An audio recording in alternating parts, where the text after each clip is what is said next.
Hey everyone, it's Jessica Riffle in Wilmington, North Carolina, and today I want to talk about measuring a house, accurate square footage. As a realtor, it is my responsibility when I'm listing a property to advertise and make sure that the square footage I'm representing on a house is accurate and correct.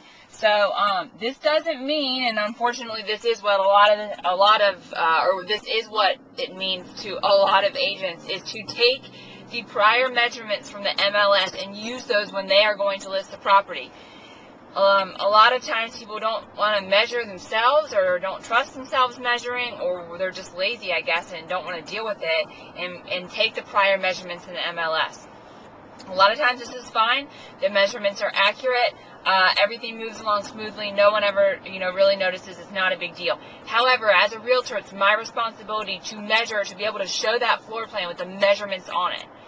I employ a professional measuring company for my listings to measure, to make sure that the square footage is accurate.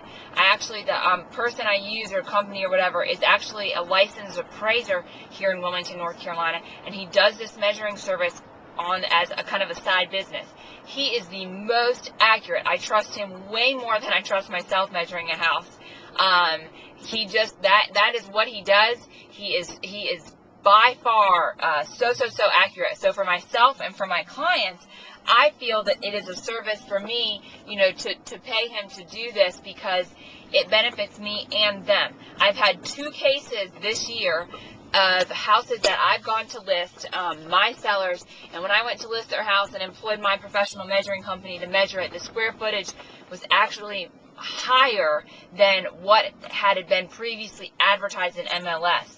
And I'm not talking, 20 square feet or something. I'm talking, 100 plus square feet, which dramatically affects the price per square foot and all of that, the square feet range, all of that in the MLS. So, I had one case, a house was previously listed with another agent for 14 something square feet. The seller actually told that agent that they thought it was bigger than that it was closer to 1,600 square feet, and that when they got their last appraisal, that was what it came up at, and the agent said that she got, 14 something, and that was that. She didn't want to remeasure or have anyone else measure.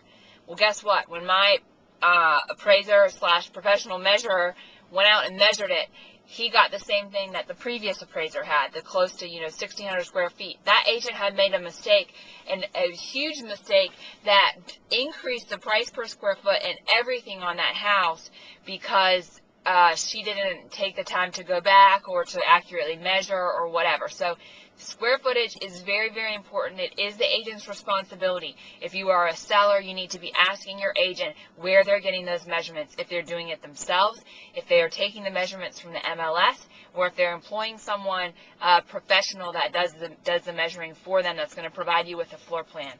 If you are an agent, I would really think twice about it. We are liable for those measurements, and it is a simple thing that could get you and your clients in a lot of trouble and cause a lot of problems, and I just feel like it's really not worth it. So something to think about on square footage. Really, really, really important. If you have any questions or comments, or you disagree with what I've had to say, please feel free to email me at jessicariffle@seacoastrealty.com. Thanks so much for listening. Have a wonderful day.